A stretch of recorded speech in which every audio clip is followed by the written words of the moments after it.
উমার পর শ্যামার পালা। কদিন আগেই মা আমাদের প্রতীক্ষার ঘড়ি হাতে ধরিয়ে ফিরে গিয়েছিলেন। তবে মা কি আমাদের ছেড়ে থাকতে পারেন? তাই এবার পালা কালী রূপের।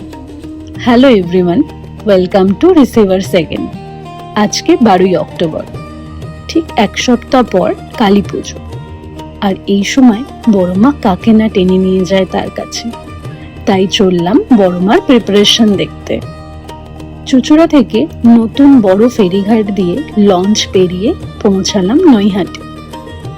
দূর দূরান্ত থেকে আসা মানুষের আবেগ, ভক্তি ও বড়মার প্রতি শ্রদ্ধা নৈহাটিকে আরো উজ্জ্বল করে তোলে।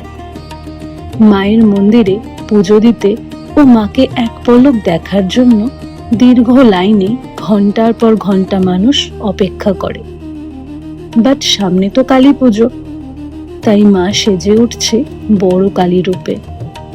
বিশাল মায়ের এই মূর্তিতে আজ মাটি পড়ছে। আমি খালি ভাবছি, এক সপ্তাহ পর যখন সম্পূর্ণভাবে তৈরি হয়ে যাবে এই মূর্তি, উফ, মায়ের সেই রূপ কি সুন্দরী না লাগবে। মাকে প্রণাম জানিয়ে কালী পুজোয় আসার ইচ্ছে নিয়ে আজ ফিরছি বাড়ি।